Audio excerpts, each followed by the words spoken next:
ये इनऑर्गेनिक का जो छठवां चैप्टर है गैस्ट्रो इंटेस्टाइनल एजेंट, उसकी पहली वीडियो है और ये वीडियो मैं बना रहा हूँ और आप लोग इसको ध्यान से पढ़िएगा। बहुत ही सरल भाषा में बना रहा हूँ और पहले आप पूरे चैप्टर को पढ़ लीजिए, फिर इसमें जो इम्पोर्टेंट क्वेश्चन है वो मैं करा दूँगा और आप लोग इसको ढंग से पढ़िएगा। सबसे पहले मैं समझाने जा रहा हूँ कि गैस्ट्रो इंटेस्टाइनल ट्रैक्ट क्या होता है। इसकी देखो डिफिनीशन मैंने लिख दिया। Gastro intestinal tract is the pathway by which food enters in the body and solid wastes are expelled. Expelled मन होता है खारिज होना, बाहर निकलना। इसका मैं मतलब समझा दूं।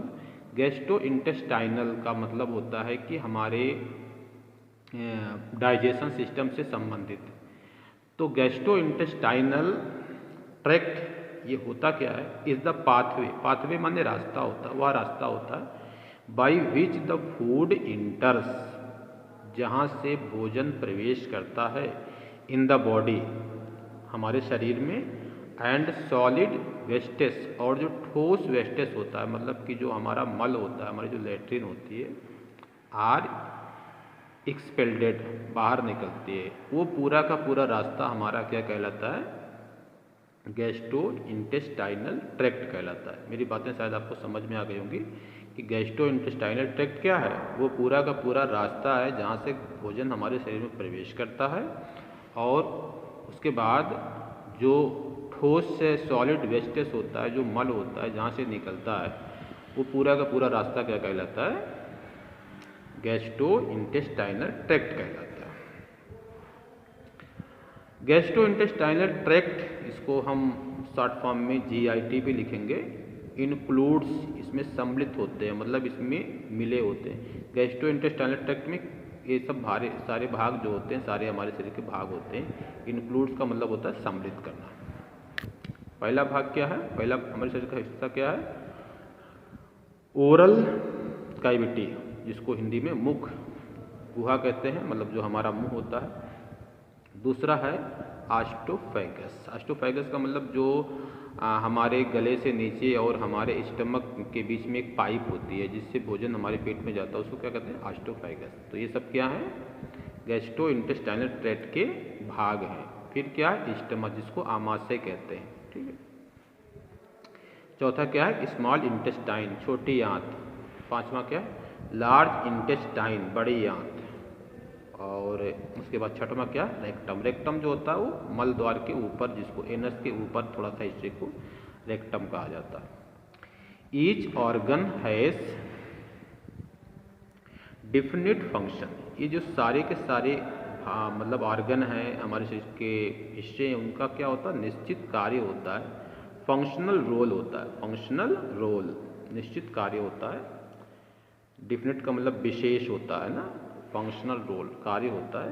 When the function of the gastro intestinal tract, इसको GIC मैंने शॉर्ट फॉर्म में लिख दिया है, इनपेयर्ड। इनपेयर्ड का मतलब होता है प्रभावित होता है, खराब हो जाता है।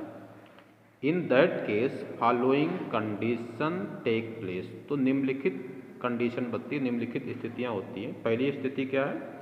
हाइपोक्लोरोहाइड्रिया। हाइपोक्लोरोहाइड्रिया का मतलब होता है जब हमारे स्टमच में हाइड्रोक्लोरिक एसिड कम बनता है, तो ऐसी कंडीशन को क्या कहते हैं? हाइपोक्लोरोहाइड्रिया कहते हैं।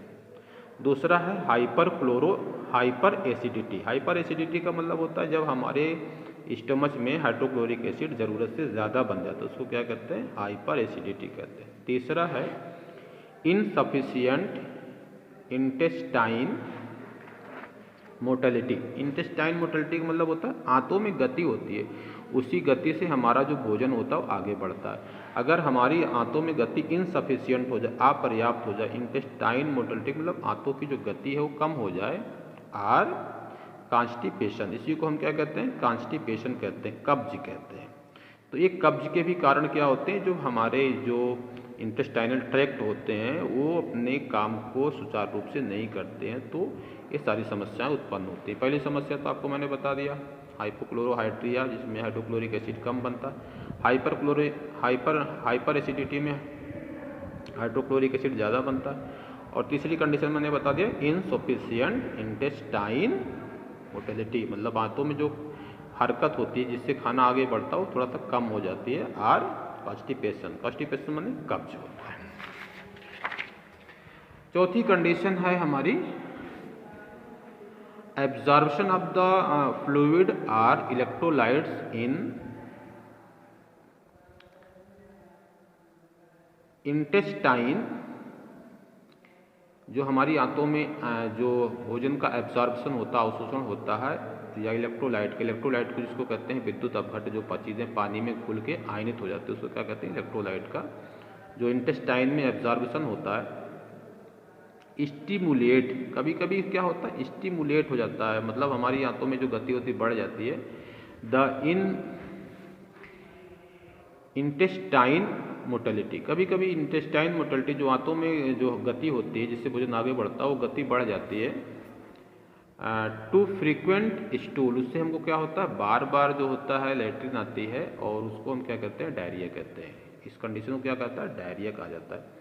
तो डायरिया भी हमको जो डायरिया की समस्या होती है वो जो हमारे इंटेस्टाइनल ट्रैक्ट होते हैं, जो उसके पार्ट होते हैं उनके काम में डिस्टर्बेंस से होती है। पांचवी जो समस्या होती है वो होती है inadequate secretion of the saliva. Inadequate का मतलब होता है कम मात्रा में, सिक्रेशन का मतलब होता है निकलना ऑफ द सलाइवा। सलाइवा का मतलब होता है लार, जो कि हमारे खाने को चिकना करती है। कभी कभी हमारे मुंह से लार कम निकलती है। Thereby making the food to swallow मतलब होता है निगलना विथ डिफ़िकल्टी। तो जब हमारे मुंह से लार कम निकलती है तो हमको खाना निगलने में क्या होती है डिफ़िकल्टी होती है, परेशानी होती है। तो ये जो समस्याएं होती हैं जो मैंने 5 बताया है, ये समस्याएं कब उत्पन्न होती हैं जब गैस्ट्रोइंटेस्टाइनल ट्रैक्ट में के जो पार्ट होते हैं, जो बॉडी के हिस्से होते हैं वह कम काम करते हैं, वह किसी न किसी तरीके से क्या होते हैं प्रभावित होते हैं, डिस्टर्ब होते हैं। तो it is the possible to bring the above condition, जब उपयुक्त स्थितियां आती हैं to their normal state by various gastro intestinal agent. तो जब ये समस्याएं उत्पन्न होती हैं तो हम लोग क्या करते हैं गैस्ट्रो इंटेस्टाइनल एजेंट का यूज़ करते हैं। उसमें सबसे पहला गैस्ट्रो इंटेस्टाइनल एजेंट है एसिडिफायर्स। कौन सा है एसिडिफायर्स। तो एसिडिफायर्स क्या होते हैं पहले हम इसको समझते हैं। एसिडिफायर्स आर द इनऑर्गेनिक जानते हो ना, अकार्बनिक compounds which are used to treat a condition. Treat का मतलब होता है इलाज, यूज माने प्रयोग में आते हैं, विच यूज मतलब जिसका प्रयोग होता है to treat a condition when the insufficient secretion insufficient माने अपर्याप्त मतलब कम मात्रा में secretion of hydrochloric acid in stomach. जब हमारे स्टमच में हाइड्रोक्लोरिक एसिड कम मात्रा में बनता है तो उस समस्या को दूर करने के लिए जिस इनऑर्गेनिक कंपाउंड का हम यूज़ करते हैं उसे क्या कहते हैं एसिडिफायर्स कहते हैं। एसिडिफायर्स आपको समझ में आ गया होगा कि जब हमारे पेट में हाइड्रोक्लोरिक एसिड जो होता है पर्याप्त मात्रा में नहीं बनता, इनसफिशिएंट बनता, कम मात्रा में बनता है, तो उसको मतलब मेंटेन करने के लिए, उस समस्या को दूर करने के लिए जिसका यूज़ करते हैं उसे हम क्या कहते हैं एसिडिफायर्स कहते हैं। एसिडिफायर्स आपको समझ में आ गया होगा। Acidifiers increases the level of the gastric acid. जो हमारे गैस्ट्रिक एसिड होते हैं, पेट का जो पेट में जो एसिड बनता है वो तो हाइड्रोक्लोरिक एसिड ही होता है। यहाँ पर आप हाइड्रोक्लोरिक एसिड भी लिख सकते थे। गैस्ट्रिक एसिड का मतलब आमाशय का एसिड है। इन द स्टमच पेट में व्हेन इंजेस्टेड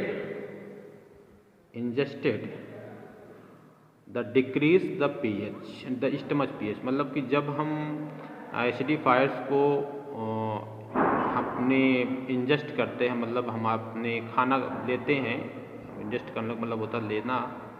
तो जो एसिडिफायर्स क्या करते हैं, जो पीएच होता है उसको क्या करते हैं, डिक्रीज करते हैं। आपको पता है कि जब पीएच का मान कम होता है तो वह ज़्यादा एसिडिक होता है, ठीक है। तो जब एसिड कम निकलता है तो पीएच का मान क्या होता है, ज़्यादा होता है। लेकिन जब एसिडिफायर का यूज़ कर लेते हैं तो एसिडिफायर क्या करता है, उस पीएच के मान को घटा देता है, ठीक है। तो अब आप देखिए टाइप ऑफ एसिडिफायर्स। एसिडिफायर्स कितने टाइप के होते हैं, कितने प्रकार के होते हैं? तो 4 main type of acidifier. Acidifier मुख्य रूप से 4 टाइप के होते हैं। पहला है गैस्ट्रिक एसिडिफायर्स। गैस्ट्रिक एसिडिफायर्स क्या होते हैं? This use to control the pH in stomach. इस या कहाँ पर यूज होते हैं? स्टमक के पीएच को, हमारे आमाशय के पीएच को कंट्रोल करने के लिए यूज में आते हैं। Normal pH range stomach is 1.5 to 3.5। जो हमारे स्टमक की पीएच रेंज नॉर्मल है वो 1.5 टू 3.5 होती है, ठीक है। दूसरा है urinary acidifiers. This is use to control pH in urine. इसका यूज कहाँ होता है? यूरिन के पीएच को कंट्रोल करने में होता है। Normal pH range of the urine is 4.5 to 8। जो नॉर्मल पीएच रेंज यूरिन की होती है 4.5 से 8 होती है। तो जो यूरिनरी एसिडिफायर होते हैं इनका यूज जो होता है यूरिन के पीएच को कंट्रोल करने में होता है। तीसरे होते हैं systemic acidifier. This use to control pH in the overall body. इसका जो यूज होता है हमारे पूरे शरीर के पीएच को कंट्रोल करने में होता है। Normal pH range of the body is 7.35 to 4.45। जो हमारे बॉडी की पीएच रेंज नॉर्मल होती है वो 7.35 से 7.45 होती है। और चौथे हैं एसिड्स। तो एसिड्स क्या होते हैं? Mostly use in the laboratory. इसका यूज क्या होता है? लेबोरेटरी में होता है, प्रयोगशाला में होता है, एक्सपेरिमेंट प्रयोगों में, लेबोरेटरी एक्सपेरिमेंट में होता है, ठीक है। तो हमारे सिलेबस में 2 एसिडिफायर्स हैं, एक है अमोनियम क्लोराइड और एक है डाइल्यूट हाइड्रोक्लोरिक एसिड। तो अमोनियम क्लोराइड का फार्मूला क्या होता है? NH4Cl। इसका मॉलिकुलर फार्मूला NH4Cl है। इसका मॉलिकुलर वेट, तो नाइट्रोजन का परमाणु द्रव्यमान 14, हाइड्रोजन है 4 परमाणु तो 4 गुण 1, और क्लोरीन का होता है 35.5, ठीक है। इसको जोड़ेंगे कितना हो जाएगा? 53.5 होगा। तो इसको हम लोग अगली वीडियो में पढ़ेंगे।